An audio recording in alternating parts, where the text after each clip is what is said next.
Oh god, if she was jealous of monkeys, how jealous will she be of a human girl?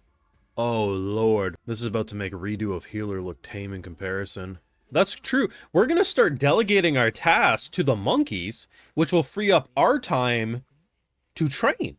Hey, what is it? Yeah, because he has big claws. They have opposable thumbs and more bendy fingers than him. So yeah, they probably can make better pots than him, to be honest. Someone's in charge of food, someone's in charge of ceramic. Oh my god, she's trying her best. Yeah, we gotta kill her, I think. I gotta be honest. The little lizard, I don't think is as needed as the monkeys. You know, this might actually be what we call a toxic relationship. It's always promises with him, but those promises never quite happen the way... Oh no, I'm breaking up with you. I can change, baby. Alright, I'll give you another chance. I'm breaking up with you. Come on, baby. You know I'm gonna change. Endless fucking cycle, isn't it? Rawr! That's adorable. That's actually adorable. It's actually really sweet, but if the lizard is looking in on this, Redo of Healer is gonna be tame in comparison, I'm just saying. I really want you to understand something. This little lizard loves the main character so much that she attempted to murder, because of jealousy, mind you, some cute little monkeys. She was willing to murder the monkeys who are on our side completely, who devoted themselves to say, you are our king, you are our mentor, our master, we will do what you say. And her immediate thought after a day of having to share Mr. Dragon with them was, I'm going to poison them, because teehee, that's how I roll. And if you look me dead in the eye and say that a cute anime girl isn't going to suffer fates worse than Redo of Healer if that lizard has any say, I think you're actually ignorant. As funny of a clickbait it is, I'm honestly half serious. Either they're going to write it for some reason that the lizard really likes her, which will be unexpected, but potentially, you know, sometimes an animal of a person hates every human, but for some reason really loves the significant other right away. So maybe that will be the catch.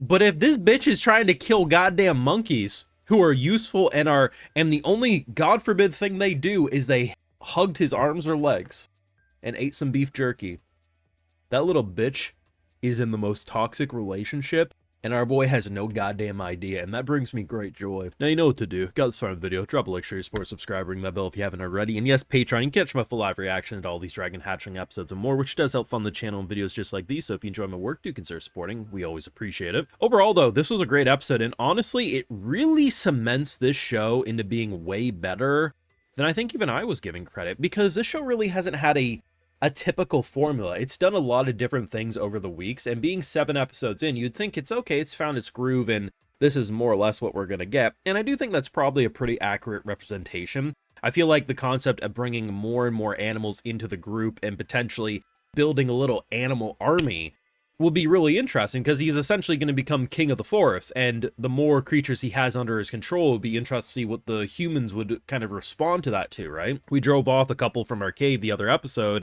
and they're already considering going back in. And it's going to be very funny when they come back in and we're now the king of the orangutans, you know what I mean? But it's going to be interesting because every species has their own gimmick, right? I mean, for these monkeys, they're just very useful toolsmen. Like, they can wield hammers, they have opposable thumbs, and unlike him who has these giant claws, going to be a lot more artsy and stuff with the crafts. There's wolves that we fight in this episode that basically can hunt in packs. Now, I think these ones are different because these are just straight up wolves. But later in the episode, we get to see a different version of them. They have this, like, third eye, and the way they explain it is that they basically hunt in a pack. So their consciousness and, like, their sight are all interlinked, so it almost kind of reminds me of stuff like the Geth and Mass Effect, so, like, they're one entity fighting. Super cool thing. And obviously fighting 3 was one thing. I mean, fighting 5, we're just trying to get the hell out of Dodge here. And like, I do think it's sweet, you know, she's so connected, but I do think it's borderline a toxic relationship, mainly because our boy's like, listen, next time I go hunting, it'll just be you and me. And she's like, okay. Like, bro is literally gaslighting her. Like, I don't think that there will be very few cases where they will have alone time from here on out, if she sticks by. And I don't even think that's wrong, because if we remember some of the things they fought, just them, like, eventually could he be strong enough to solo a lot of things? Sure. And just them would be fine. But the concept of the monkeys are going to be very useful, because like as soon as we were ready to jump, they just came in swinging with their shovels, their hammers, and I think what she's going to have to learn to adjust is the fact that they're all going to have roles. I hope we get some of them third-eyed wolves on our crew. I think that'd be very useful. Some bird-based servants would be very useful. Eventually, we're going to have to expand the cave to be more than just better furniture, but still, they're all going to have their skill sets, and I think she's going to have to get, you know, the idea of sharing into her brain. Will she? Probably not. Honestly, the only way I see it working is either A, she sees that they are all needed in certain fights, or the human girl is going to be the bridge to let her share more. That'd be wild if true, because otherwise, seriously, she poisoned the fucking monkey for no reason, bro. Like, that was not a normal response. And the thing, too, is I'm pretty sure the only antidote is that of the dragon the little lizard, the black lizard. And the way she was giggling, like, imagine just casually injecting someone with the worst poison known to man and then giggling, like, don't worry, I'll still treat you if you're nice. Like, that ain't right. Granted, she's a fucking lizard. She's not a sentient human, right? She's intelligent, but not to the empathy of that of a human. So, kind of dangerous. She still thinks, I think they are a couple. He's like, this is my pet lizard.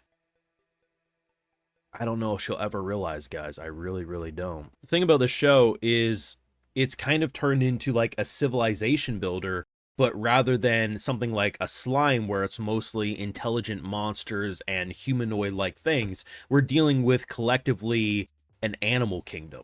And I think the concept of watching this dragon, who wants desperately to become more and more human, become the king of the jungle as simultaneously building a very specific human relationship, is going to be super interesting to follow.